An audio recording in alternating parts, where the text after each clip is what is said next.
Yes, episode 30. I can't believe it. To prove age hasn't dampened our awesomeness, check out what's coming up on the show this week. We visit Gearbox Software in Dallas for the latest on Aliens, Colonial Marines. Wish we had fatter purses after sampling the shiny delights of Gadget Show Live. And round up the sexiest news on Planet PlayStation. First up though, it's shouting and superpowers in our Game of the Week Prototype 2.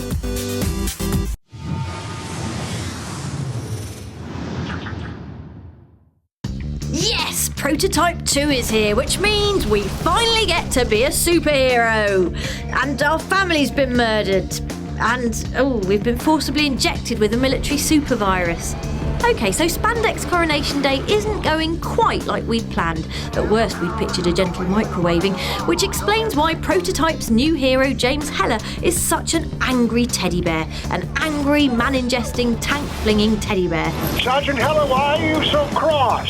Having become a godlike flesh sponge, Heller sets out to uncover the truth behind the viral outbreak and give the first game's hero, Alex Mercer, a thorough going over with the murder stick. That means lots of running up walls, swallowing people and eating their minds, and reducing everything within a 4-block radius to charred bits of car and person. The best way to describe Prototype 2 is as a destruction simulator. The plot is join the dot stuff, and Heller's characterisation tops out at really cross. But the game comes into its magical own once you've boosted your powers a little and you can do stuff like this. Or this. Or, if you're feeling really saucy, a bit of this. The general shape of the game is like GTA, but with more people being turned inside out. 3 sequentially unlocked areas which are handily colour-coded, the red zone being full of virus, the yellow zone having a bit of virus, and the green zone having none at all, until you turn up and start turning people into meat slurpees. Hello! And that's basically Prototype 2. Heller leaping and sort of flying around, flinging helicopters about with sticky tendrils, turning innocents into explosive bio-bombs, morally speaking Heller is a dark shade of grey, and generally tearing strips from the city with his bare, claw and hammer-shaped hands. Which, unless you like your superheroes bland with pants on the outside, is awesome. Prototype 2 is out on the 27th of April and gets 2 giant claw thumbs up from us.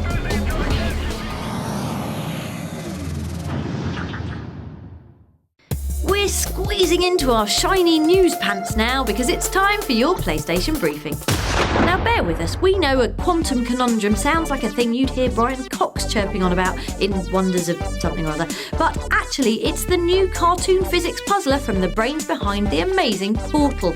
As you'd expect, that means dimension hopping puzzles, matter transformations and learning through science. It's also got a place where everything is made of fluff, however, so we're totally sold.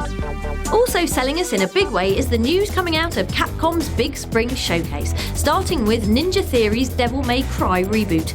We've got to admit, freshly weaned hipster Dante is starting to grow on us, partly because we've always wanted to get out of bed like this,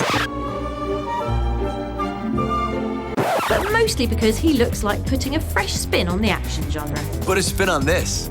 Charming. Elsewhere, Resident Evil 6 is flashing its plot by revealing that this slap-headed young tyke is none other than the offspring of persistent series slimebag Albert Wesker. Normally we'd be wowed by this, but then Leon Kennedy and Chris Redfield have a big manly tangle of muscles and fringes and everything else seems less important somehow. Put your gun down, Chris. She's a key witness. We need her. Yeah, blah blah blah. Do some more fighting. Rounding up the briefing with the characteristic blast of violence is Max Payne, seen here delivering his namesake via the magic of many shotguns in the upcoming Max Payne 3. There's the M this and the M that. Basically put them all together and you get shotguns. That was your PlayStation briefing. We'll have more news for you next week.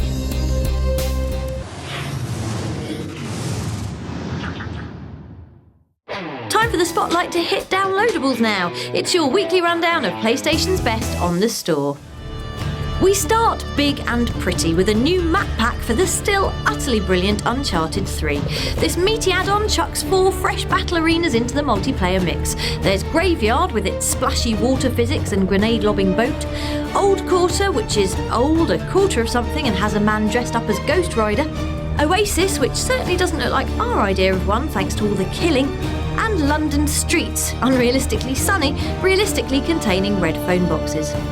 Continuing the trend of DLC for excellent games with the number 3 in the title is the Resurgence Pack for BioWare's role-playing space romp Mass Effect 3. This multiplayer expansion hands out new playable races, so now you can play as exotic aliens as well as porking them in the main campaign. There are maps as well. Hydra and Condor are crammed full of H2O and lens flare respectively, plus you can shred ET guts with a Bond villain's base worth of new laser weaponry. Lovely. And to wrap things up, would Sir and Madam like to try a movie? We recommend Warrior, a grisly tale of biceps and brotherly beatdowns with Joel Edgerton and a rivetingly monstrous Tom Hardy. The hell did I know? You had a choice, okay? You had a choice. The boys play estranged MMA siblings in a film that starts spare and dramatic and ends up like Rocky with extra knee strikes and chokeholds, which, depending on your point of view, is either a good thing or a really good thing. Enjoy, and we'll be back with more from the store next week.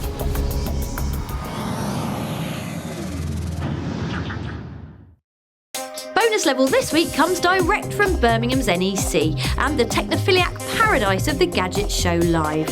We showed up with our trusty mic and camera, both of which looked like frumpy old codgers in a room full of futuristic Miss Universe contestants. I'm pretty sure Miss Universe will be a robot in the future.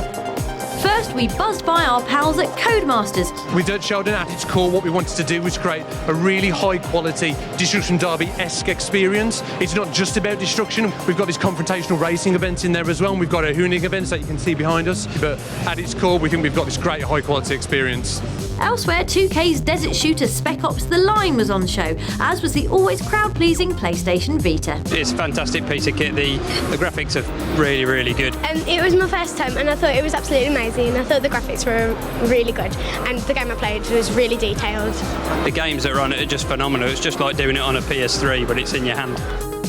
Before we left, we had just enough time to race around the show floor looking at the weirdest and most wonderful gadgets before heading home to sulk about not being able to take them with us.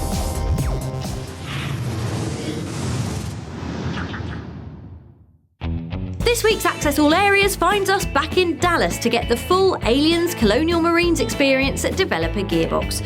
That means chowing down in the mess, playing knifey table games, and getting an exclusive chat with the Alien Queen. Wow, she was rubbish. Luckily, the guys behind the game were on much better form. Aliens Colonial Marines is the sequel to Aliens. With new characters and a new situation and a new chain of events. So we're not exactly sure what's going to happen. It's not like a retelling of an existing story. A lot of times when you have the opportunity to kind of pay homage to it, we really do pay homage to it. And then there's also situations where for elements of horror and tension and suspense, we can't really just be so blatant about it because it's like, he's in the closet, he's in the closet. I mean, we do a little bit of that, but most of the time we actually want to make it so that the players are really surprised and scared in the situations. So we're going to board the Sulaco. We're going to go back to LV-426 into Hadley's Hope. We're going to go to see the derelict. It deals with the rescue squad who comes to find out what happened to the squad that was lost on Hadley's Hope. Kind of solving some of the mysteries of what happened to the Sulaco after it went around the prison planet. And translating all of the fantasies that we have watching aliens, including smart guns, pulse rifles, flamethrowers, turrets from the director's cut, fighting Xenos, why they're scary.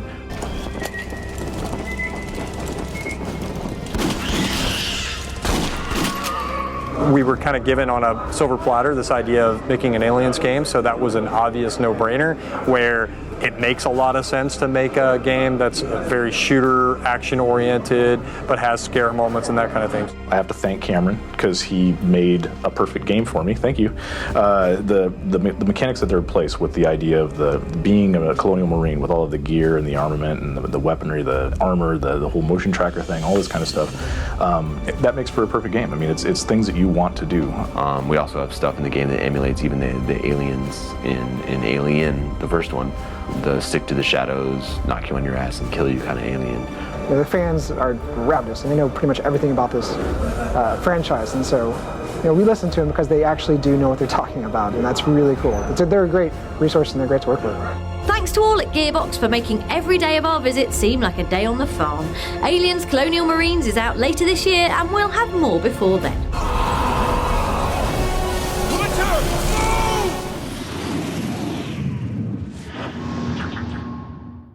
Before we say goodbye, if you enjoyed last episode's magic-filled Harry Potter feature, head to our YouTube page at youtube.com/PlayStationAccess, where you'll find a bunch of stuff we couldn't squeeze in last week, including full interviews with Rupert Grint and Tom Felton, Warwick Davis talking about his favourite bits from the Creature Workshop. For me, it's anything to do with me. Now there's a modest fellow, and Natalia Tenya telling us what she likes to read about besides The Boy Wizard.